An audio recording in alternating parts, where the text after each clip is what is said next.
Салик сода маркасы бул жөн гана даам эмес. Бул ар бир күнгө камкордук, табигый ингредиенттер жана халал стандарттарына толук шайкештик. Ар күнүңүздү даамдуу өткөрүңүз. Орозоңуздар кабыл болсун. Ассаламу алейкум, кадырман көрүүчүлөр.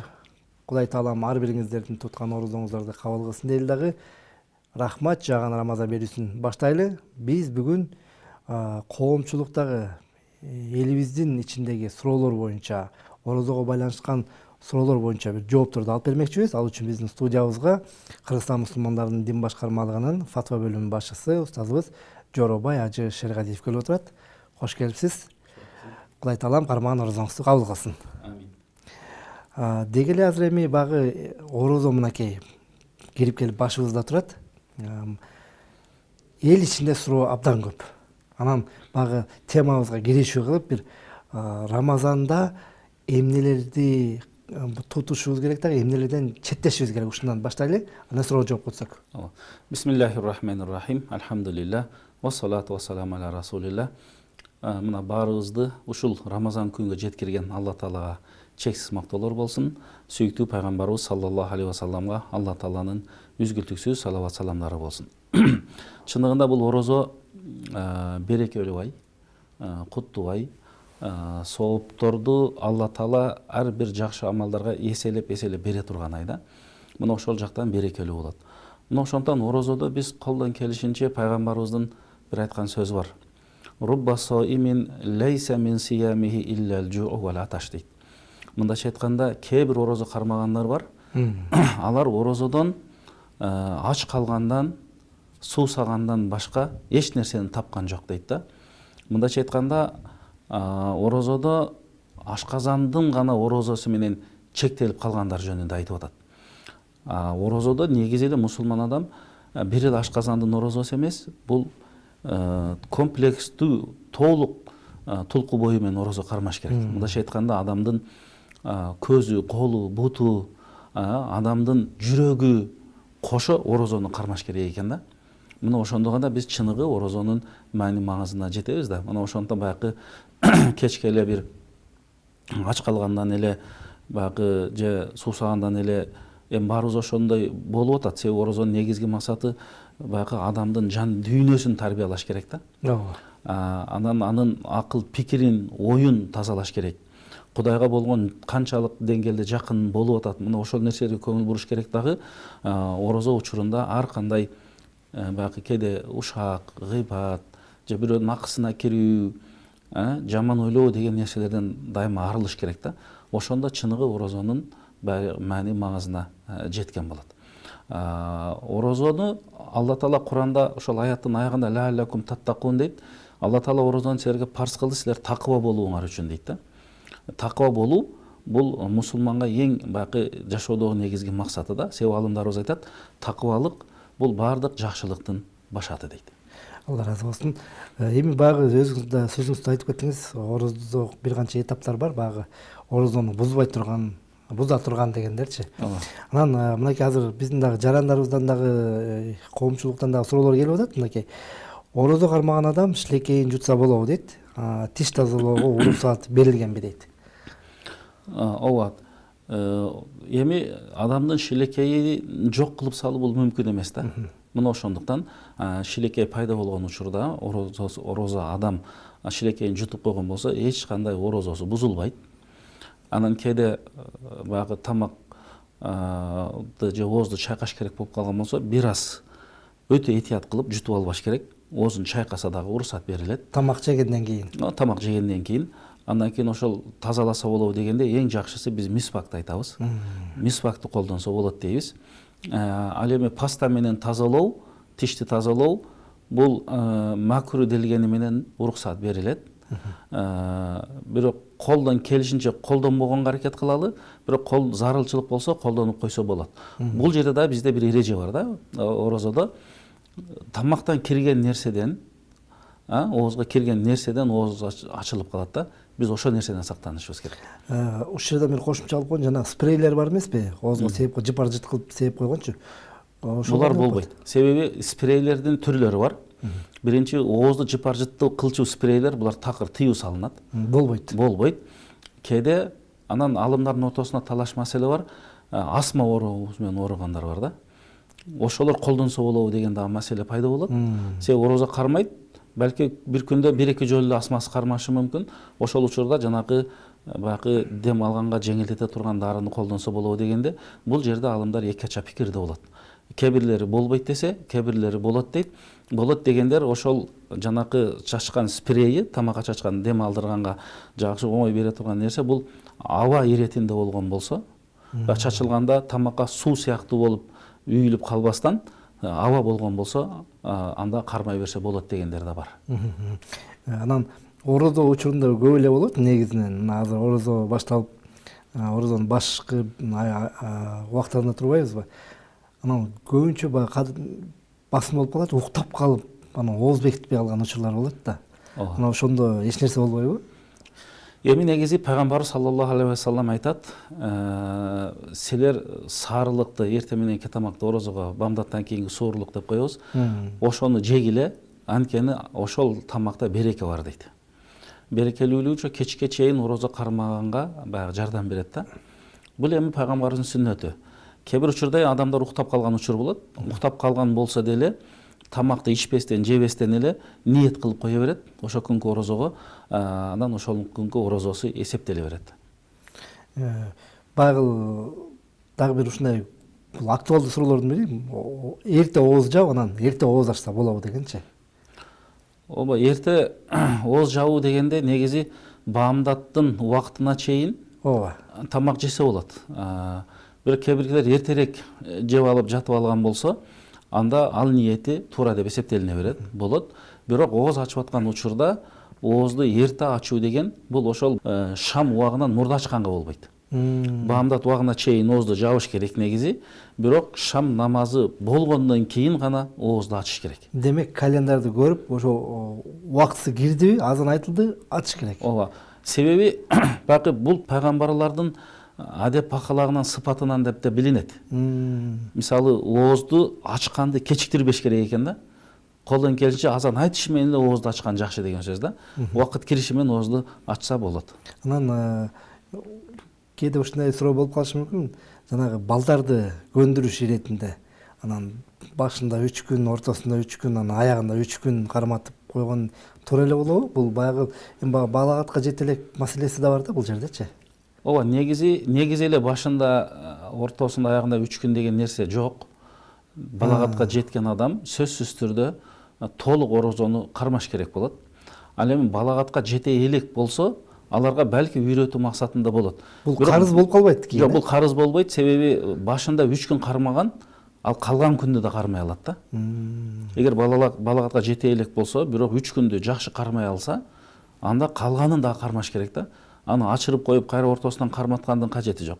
Бирок баягы негизги жооптуулук бул балагатка жеткенден баштап анан башталат. Анан устаз, орозо кармап атып, анан башкы күндөрүндө ооруп калды аябай. Анан ошол учурда эмне кылыш керек? Негизи дарыланышка туура келип калды. Ооба, орозону кармап аткан учурда ооруп калса, ооруган адамга бизде шариятта уруксат берилет. Бул ошол аятта да айтылат, ким ооруп калган болсо деп айтылат, анда ал орозосун токтотот, анан ал дарыланат.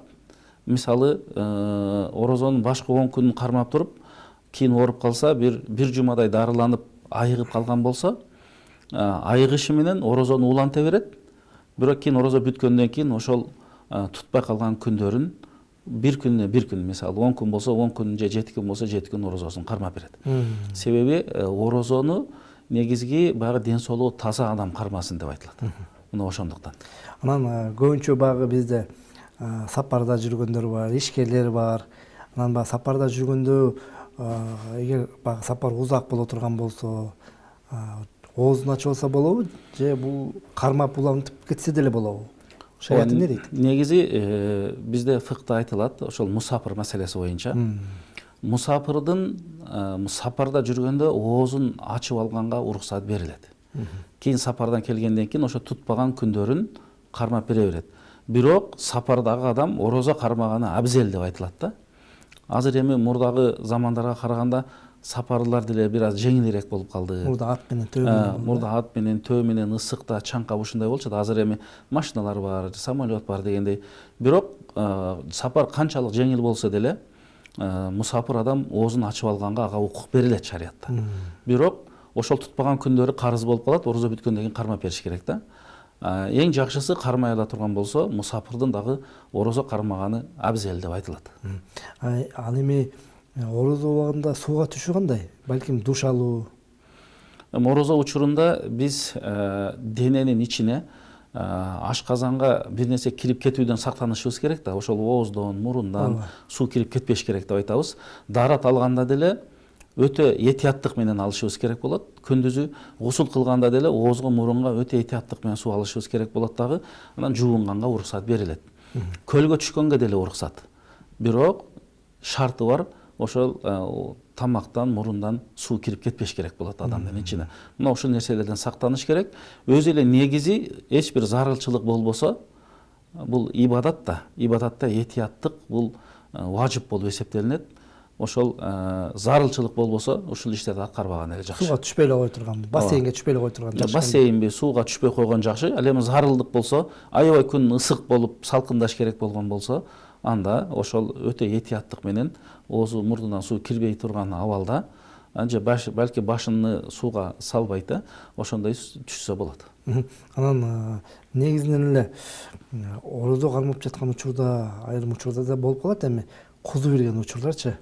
Ошол кузунду оозду ачабы? Ооба, эми ар кандай абал болуп калат адамда. Кусунду эгер баягы адам өзүнүн аракетинен эмес, атайлап эмес, атайлап кусканда ооз ачылып калат. Бирок кусунду өзү келип калса, арчактан аны адамдын тиешеси жок, аны кармай албай калат, кокустан келип кала турган болсо, анда ал кусунду такыр оозду ачпайт. Оозду ачпайт дагы орозосун уланта берет, ооз ачылды деп эсептелинбейт. Эми бул баягы өзү атайлап кылган жок болгондуктан. Анан көп эле учурда баягы ооз кургап калган учурлар болот да. Баягы орозону көптөн бери кармап жүргөндөргө бул көйгөй деле болушу мүмкүн эмес. Баягы жаңы баштап, баягы адат болуп электерге ушундай болушу мүмкүн. Ошондо улам суу менен оозду чайкап турса болобу? Негизи оозду чайкаганга уруксат берилет. Себеби биз даарат алганда деле чайкап атабыз да. Бирок негизги шарт бар да, ал-фитру мимма дахал дейт да бизде. Мындайча айтканда, орозо учурунда ооздон, мурундан кирип кеткен нерседен, тамактан өтүп кеткен нерседен ооз ачылып калат дейт. Ошондон ошол тамактан өтүп кетпеш керек.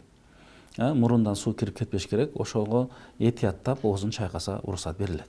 Анан унутуп калып тамак жей берип, анан унутуп калып чылым чегип, ушундайлар болуп калат.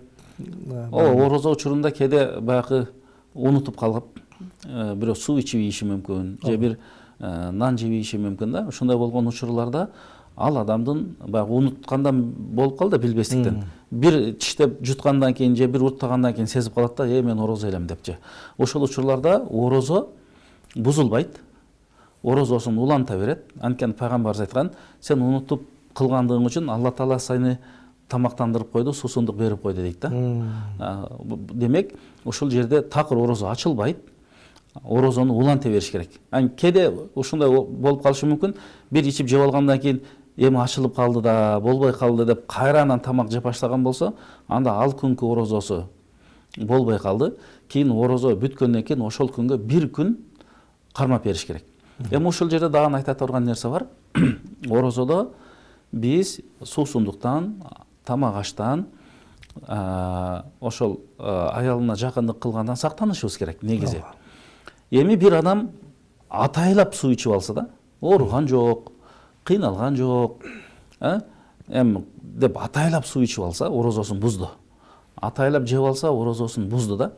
Ушул учурда штраф деген бар да. Ал штраф бул атайлап ашкандыгы үчүн 60 күн орозо тутуп бериш керек болот эми. Биз ошол нерседен сактанышыбыз керек. Бир аз кыйынчылыкка чыдап коюшубуз керек. Себеби бул орозо өзү бул пайгамбарыбыз айткан, бул сабырдуулуктун айы деген да. Ас-сауму нисфу сабр деген. Орозо бул өзү сабырдуулуктун жарымы деген да. Мына ошондуктан биз ушул нерсени эске алышыбыз керек. Себеби атайлап ачканга бир күнүнө 60 күн да. аны дагы үзгүлтүксүз кармап бериш керек. 60 күндү уда артынан мисалы 59-58 күн болуп бир күн ачып алып кайра уланса болбойт. Кайра башынан башташ керек болот. Эми эртеси күн орозо кармап кайра ачып алса, ал күнгө дагы өзүнчө 60 күн карыз болот да. Ошондон башынан эле орозодо жакшы ниет кылып, бир аз кыйынчылыкка, чаңкаганына, ач калганына чыдап, өзү негизи орозонун багы берекелүү дегенибиздин дагы бир жагы Аллах субханаху таала адамга канаат берип коет орозодо. Мисалы жөнөкөй учурларда түш убакта эле багы карын ачып, бир нерсе жегиң келип, ушинтип каласың го. Ал эми орозодо ал нерсе болбойт да. Алла таала өзү, себеби адам өзү даярданат да орозого чейин психологиялык жактан, жан дүйнө жактан, Алланын буйругу орозо кармайбыз, таравих окуйбуз деп даярданганыбыздан Алла таала өзү эле бизге күч кубат, анан канааттуулук берип коет да. Ошондон бир аз эми 1-2 алгачкы күндөр кыйынчылык болушу мүмкүн. Ошого чыдап коюш керек болот. Ошондон дагы бир эскертип кете турган нерсе, атайлап такыр орозону ачпаш керек. Анан ушул жерден бир кыстырма суроо берип коеюн. Жанагы улгайып калган аталар бар, апалар бар, орозого карманга каарыбызы жетпей алганчы. Алар кандай кылып кутулса болот орозонун? Ооба, алардын деле маселеси чечилген. Мындайча айтканда, ушул жерде айтып кете турган нерсе, эми жаштык себебинен да, улгайып калды, 90-95ке чыгып калды. Оору себептен деле. Ооруп калышы мүмкүн, орозо кармай албайт. Же карылыктан орозо кармасаңыз болбойт деп дарыгерлер кеңеш берет. Демек ал адам орозо такыр кармай албайт. Ушул түргө өнөкөт оорусу барлар да кирет. Жанагындай дайыма дары колдонуп тура турган. Ооба, мисалы сахар оорусу болушу мүмкүн, баягы дайыма суу ичип, тамак жеп турган, дан башка бир оорулар болушу мүмкүн, ашказан оорулары болушу мүмкүн. Мисалы врачтардын, дарыгерлердин диагнозу менен бул адам баягы жаш болсо дагы өмүр бою орозо кармай албайт. Кээ бирлер айтат, бир оорубум бар дейт, ач калган учурда титиреп жыгылып калам же башка болом. Мына ошого окшогон сыяктуулар жана карлар, ушулардын баары бир категория да. Булар кандай кылат десе, булар орозо кармабайт. Орозо кармабайт дагы ошо ар бир күнгө фидия берет. Фидия дегенде ошол битир садаканын баасын, биз битир садаканын баасын чыгарып койдук го. 5 түрдөн чыгарып койдук. Бул жерде бул битир садаканын 5 түрдөн чыгаргандын дагы өзүнүн бир жакшы мааниси бар да. Бул адамдардын негизги баягы тамагынан берилген да мурда. Мындайча айтканда, адамдын тамагы бул будай менен болгон, арпа менен болгон, ун менен, хурма менен, мейиз менен жашаган. Мисалы пайгамбарыбыз Айша энебиз айтат да, пайгамбарыбыздын үйүндө дейт, 2 ай, 3 ай жаңырса дагы бир да от жагылган эмес, казан кайнаган эмес дейт да. Бул ошол баягы азык түлүктүн жоктугунан да. Анан сурашкан экен, андан кантип жашадыңыздар десе, биз ошо хурма менен, суу менен эле жашаганбыз деп. Жем ошол хурма дагы бул тамактын ордуна өтүп атат да. Ошондон ушул нерселерден чыгаргандын дагы бир маани маңызы, мисалы арпа, будай, ундар арзаныраак, бирок мейиз кымбат, хурма да кымбат. Ошо ар бир жашоодо мисалы адамдардын социалдык абалы ар кандай да. Бирөө пенсионер болот, бирөө колунда бар, бирөө колунда жок. Ошондо баягы ошол улгайып калгандар, алар ар бир күнүнө битир садаканын баасын чыгарыш керек дейбиз. Мындайча айтканда, бир муктаж адамдын бир күндө 2 жолу тое турган тамагын бериш керек да. Орто эсеп менен канча сом берсе болот? Эми азыр мисалы бир чайханага киргенде бир адам канчага тоет.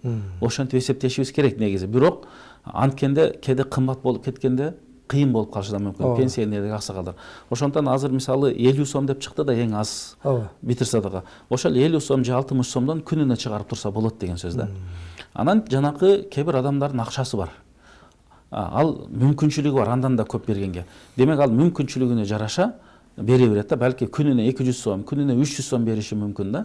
Ошентип берсе болот. Бул айкы бардык битир садаканы 5 түрдөн чыгарганыбыз ошо социалдык абалга да ылайыктуу болсун деп чыгарганыбыз мына ошонун себептен болот. Демек ушулардын баары күнүнө мына ушул битир садаканын баасын карап туруп чыгарып муктаждарга берип турат. Ошону менен булар орозодон дагы кутулду деп эсептелинет. Буга улай дагы айта турган нерсе.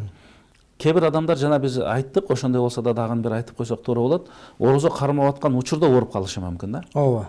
Ошондо булар эмне кылат? Булар дарыланат. Андан кийин орозосун улантат. Кээде суроо келип калат, мен орозо башталганда лечениеден башталып калат экен. 1 айдап лечение алат экенмин, мисалы 20 күндөп, же больницага жатат экенмин. Эмне кылам десе, биз айтабыз, алар дарылана берет. Бирок орозо бүткөндөн кийин ошо тутпаган күндөрдүн баардыгын күнүнө күн кармап берет деп айтабыз. Ошол күннө күн кармап бергени Рамазандын соогуна эгедер болобу? Эми мисалы Рамазан учурундагы бере турган сооптор берилбейт. Бирок бул моюнда карыз болгондуктан ошо карызды төлөп бергендиги үчүн дагы ошондой сооптор берилет. Себеби бул себеп болуп калды да. Себеп болуп калды. Мына ошондуктан. Рамазан айынан башка айларда дагы орозо кармаса болот. Бизде баягы ыйык айлар бар го. Дагы 1-4 күнүбүз дагы бар. Эми ушул жерде мисалы биз айтсак болот да, орозонун түрлөрү бар да. Ооба. Мисалы биринчи бул парз орозо болот. Андан кийин важип орозолор болот. Мисалы парзга азыркы Рамазандын парзы кирет. Рамазандын казалары келет. Аткарбагандарын кийин аткарып коюш керек болот. Андан кийин важип орозолор бар. Мисалы бир адам өзү орозону милдет кылып алса, назыр кылып алган болсо. Андан кийин нафил орозолор бар. Мына ушул ар бир ай календары менен 13, 14, 15 ошондо ай толук болот. Муну аямыл бийт деп коет. Ошол күндөрү орозо кармаган. Андан кийин бизде Ашура күнү бар. Мухаррамдын 10-у. Ошол күндөрү, Зилхиджанын алгачкы 10 күндөрү орозо кармай турган. Андан кийин пайгамбарыбыз дайыма кармаган дүйшөмбү, анан бейшемби күндөрү бар. Булар баардыгы нафил деп эсептелет. Андан сырткары дагы орозо кармай турган убакыттар бар. Мусулман адам чындыгында мына ошол нерселерге көңүл буруп, дайыма ибадатты аткарып турса, биз себеби кыяматта ошол нафилдерге да аябай бир муктаж болуп калат экенбиз да. Бир эле орозо эмес, намаздын нафилдерине да муктаж болуп калат экенбиз. Себеби пайгамбарыбыз айтат, Аллах субханала тааала кыяматта намазыңарды эсептегенде, парз намазыңар толуктай албай калса, ошондо сүннөт намаз менен парзыңар толукталат дейт да. Андан кийин нафил менен толукталат дейт. Мына ошол сыяктуу биз дагы кимдин орозосу, мисалы, каза болуп калган болсо, же орозосу карыз болуп калган болсо, балки кээ бир адамдар орозонун парз экенин билбестен көп жылды өткөрүп берген болушу мүмкүн. Балки 5 жыл, 10 жыл. Мына ошолорду бир ыңгайлуу убакытты табып туруп, ошолордун казасын да кармап бергенге аракет кылыш керек. Себеби балагатка жеткен учурдан баштап орозо кармоо ар бир мусулман аял эркекке парз болот. Анын тутпаган күнү карыз болот. Тутпаган күнү каза болуп калат. Мына ошондон ушул нерсеге дагы көңүл буруп, орозо бүткөндөн кийин биринчи орозонун карызын ошол жылдыкы ооруган же башка себептен аялдарга кээде баягы себептүү учурлары болуп калат, ошондо кармай албай калат. Ошолорду кармап бүткөндөн кийин мурдакы карыздарын да кармап бергенге аракет кылыш керек. Алла ыраазы болсун, аябай сонун жооп болду. Анан азыр биздин экрандын артындагы эже карындаштарыбыз күтүп аткан суроо бул жанагы бала эмизип аткан учурда орозо кармаса болобу деген суроо абдан көп да. Анан жанагындай кош бойлуу кезинде ушу эки суроону да берейин. Ооба. Эми өзүнчө жооп беришибиз керек болот. Бала эмизгенде баланын жашына каралат. Кээде бала 6 айлык болсо, ал тамакка кире элек болот да. Ооба. Тамакка кире элек болот дагы, ал жанан гана эненин сүтү менен гана тамактанат. Эне орозо кармаганда, эгер сүт тартылып, ошол тамак жегенден сүт пайда болот да, азыктангандан. Сүт тартылып кете турган болсо, бала ач калуу коркунучу бар болсо, анда ал баласын эмизе берет. Баласын эмизе берет дагы, кийин ошол тутпаган күндөрүн орозо кармап берет. Ал эми баласы эмет, бирок орозо кармай алат. Сүт дайыма бар болуп турат. Андан кийин бир аз сүт жок болбогондо бала уже тамакка кирип калган болушу мүмкүн. Кошумча сүттөрдү ичип, мына ошондой учурларда эгер бала ач калат деген коркунуч жок болсо, өзүнөн дагы ойлонбосо, ден соолук жакшы болсо, анда орозону кармаш керек деп айтабыз. Эми баягы абалына, анан дарыгердин кеңешине карайт. Ал эми кош бойлуулар болсо, көбүнчө бизде практикада кош бойлуулар булар орозо кармай берет. Анан бул биз жалпысынан айтканда кармаганы жакшы деп айтабыз. Бирок ошо кош бойлуулук учурда баягы дарыгерлердин кеңеши менен кээ бир витаминдер сөзсүз керек, аны ичиш керек, же болбосо кыйналып калат, алсыз болуп калат деген, же ооруп калат деген коркунучтар болсо, ал учурда деле орозону токтотуп туруп, кийин анан орозосун баягы казасын кармап берсе болот. Негизинен орозону кимдерге кармаганга такыр мүмкүн эмес? Орозону такыр мүмкүн эместерге бул баягы өнөкөт оорулары бар. ал мисалы ашказанда оорусу бар болушу мүмкүн, ал баягы кант оорусу менен ооруган болушу мүмкүн, балки гемодиализ менен ооругандар болушу мүмкүн.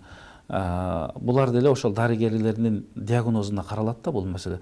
Бул адам орозо кармаганга такыр болбойт, оорусу күчөп кетет же башка болуп кетет. Андан кийин ошол улгайып калып туруп орозо кармай албайт, жана кароосу жетпейт, күчү жетпейт. Аларга дагы орозо кармабайт дагы, жана биз айтып кеткендей, ушулар орозо такыр кармай албагандар бир орозонун күнүнө фидия берип турат. Ошол мүмкүнчүлүгү болсо 100 сомдон бир күнгө, болбосо 200 сомдон, андан да күчүм жетет десе, балки 300 сомдон берсе, бул өтө ылайыктуу болот. Себеби бир муктаж адам 150 сомго бир чайканага киргенде тоюп алышы мүмкүн да, балки 100 сом менен да тоюшу мүмкүн. Ошондо бир күнүнө 200дөн берсе, анан жок, мен акчам жок, мен өзүм пенсионермин, көп бере албайм дегендер күнүнө 50 сомдон берип турса, ошол жетиштүү болуп эсептелинет. Негизи ушул орозо кармап атканда ошо көбүнчө эмнелерден этият болушубуз керек өзүбүз? Орозо бул мындайча айтканда комплекстүү ибадат да. Жана биз сөздүн башыбызда айткандай, орозо дегенде эле мен эртеден кечке чейин ичпешим керек экен, жебешим керек экен деген эле пикирден алыс болушубуз керек да. Ал сөзсүз боло турган нерсе. Ал ансыз болбойт да. Ичпейсиң, жебейсиң, аялыңа жакындык кылбайсың. Эң негизги сактана турган нерсе, биз баягы орозодон негизги максатыбыз эмне? Пайгамбарыбыз мынтип айткан экен. Бактысыз болсун бир адам, ал тумшугу менен жерге кирсин. Мындайча айтканда, которгондо тумшугу менен жерге кирсин деген бул каймана мааниде айтып атат да. Ал мындайча айтканда бактысыз болду, же болбосо берекеден, сооптон кур калды деген сөз. Анан сахабалар сурайт, бул кандай адам, кимди айтып атасыз десе, орозого күбө болуп туруп күнөөсү кечирилбеген адам дейт да. Караңыз, ошондо Жибрил периште айткан экен да, эгер орозого жетип туруп күнөөсү кечирилбеген адам бактысыз болсун дегенде, пайгамбарыбыз амин деген экен да. Демек, мусулмандын максаты орозодон эмне? Биздин орозобузга Алла Таала муктаж деле эмес. Ааламдагы адамдардын, мусулмандарды эмес, баардыгы жыйналып туруп, эң бир таква адамдын жүрөгүндө болсо дагы Алла Тааланын мүлкүнө кымындай нерсе да кошо албайт экенбиз да. Ааламдагылардын баары жиндер кошулуп, эң бузук адамдын жүрөгүндө болсо дагы, ал күнөө кылса, Алланын мүлкүнөн кымындай нерсени да кемите албайт экен да. Болгону Алла Таала айтат, хия амалукум дейт. Бул силерге мен амал парз кылып бердим. Ухсиха лакум, аны ким мен эсеп китеп кылам дейт. Ошондуктан биз орозодо бир жакшы бир ийгиликке жетели. Бул Алла Тааланын эң негизги, Алла Тааланын ыраазычылыгы, Алла Тааланын парзы, бизге болгон буйругу. Анын артынан биз баягы пейилибизди оңдоп калабыз, тилибизди оңдоп калабыз, жүрөгүбүз тазаланат, жүрөктөгү бирөөгө болгон кек жоюлат, ич таарылык деген кетет. Мына ошол нерселерди биз пайда алабыз да. Эгер ушундай пайданы ала албаган адам, демек жана пайгамбар айткандай, ач калгандан, суусагандан башка эч нерсени тапкан жок дейт да. Ошондон биз сактанышыбыз керек. Мындайча айтканда, сакташыбыз керек жүрөктү текеберликтен, ичи таарылыктан, көрө албастыктан, башка бирөөнү кемсинтүүдөн. Себеби бул жүрөк имандын булагы да. Аллах субханала ва таала ар бир адамдын жүрөгүн билет дейт. Ошол жүрөктө Алладан башка нерсе турган болсо, анда ал адамды кийин Алла Таала карабай коет дейт да. Ошон үчүн биздин жараткан, рызкы берген Алла Таала болгондуктан ибадатты аткарып атканда биз ошол нерсеге көңүл бурушубуз керек. Жүрөк ибадаттан капилетте калбаш керек. Кайдыгер болбош керек. Андан кийин биз эмнеден сактанышыбыз керек? Денедеги мүчөлөрүбүздөн кулакты, көздү, тилди, бутту, колду, адамдын өзүнүн намысыны, аврат жерин сакташ керек. Себеби, мисалы, ушул нерселер менен биз башка бирөөлөргө көбүрөөк зыян берип коюшубуз мүмкүн экен да. Ошолорду көзөмөлдөшүбүз керек. Андан кийин анан ашказанды көзөмөлдөшүбүз керек экен да. Ошол ашказанга тамак кирип кетпесин, суусундук кирип кетпесин, ошол шам убагына чейин биз өзүбүздү жакшы көзөмөлдөйлү. Демек, баягы пайгамбарыбыз айтат, эгер сен орозо болуп калсаң, сени бирөө келип тил десе, сага жаман сөз айтса, сен аны менен урушпагын дейт. Сен ага мен орозомун деп айтып кой, болду дейт да. Демек, бул адам өзү көзөмөлдөө. Ошондон баягы орозонун пайдалары өтө эле көп. Биз ушул жакшы бир пайда менен чыккан болсок, бул кийинки орозого чейин бизге жакшы күч дем берет. Алла разы болсун. Биздин студиябызга келип, биздин жарандарыбыздын суроолордун абдан сонун жооп бердиңиз. Биздин жарандарыбыз да өзүнө керектүү суроолордун жоопторду алды деп ишенебиз. Эмесе бизден чыккан белек бар. Салих Адал Азык компаниясы Кыргызстан мусулмандарынын дин башкармалыгынан адал сертификатына ээ болгондогу ошол мамлекеттик бардык стандартка жооп берген Адал Азык компаниясы бүгүн буюрса үйдөгүлөр менен чогуу ооз ачасыз. Бизден сизге белек. Алла разы болсун. Сиздин да орозоңуз кабыл болсун. Эмесе урматтуу мусулман бир туугандар, сиздер рахмат жааган Рамазан берүүсүн көрдүңүздөр. Аны мен Максат Атабаев алып бардым. Кийинки эфирлерден көрүшкөнчө сак саламат болуңуздар. Allahu Akbar, Allahu Akbar, Allahu Akbar,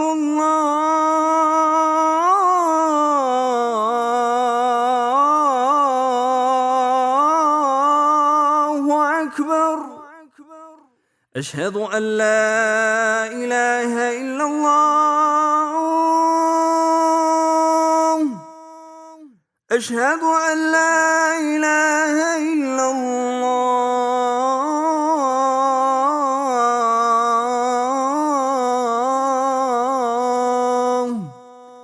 أشهد أن محمد رسول الله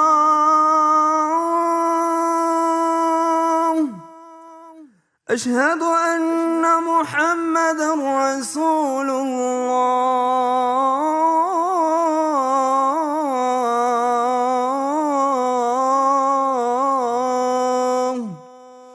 حي على الصلاة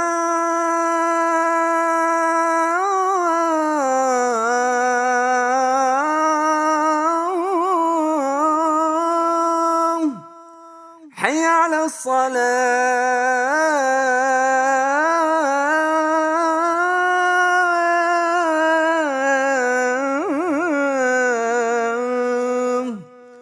حي على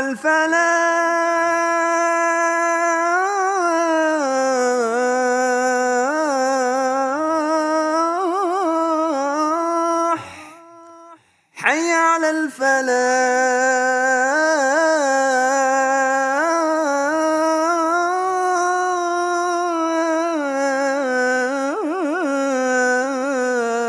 الفلاح الله أكبر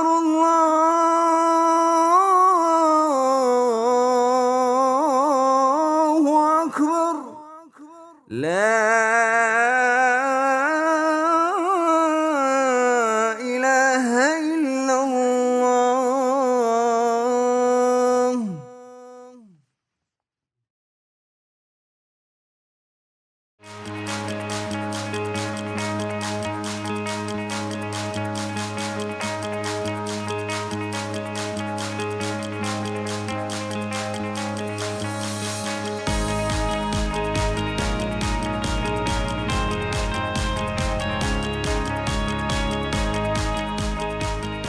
Салих Сода маркасы Кыргызстандагы эт өнөр жайынын лидери.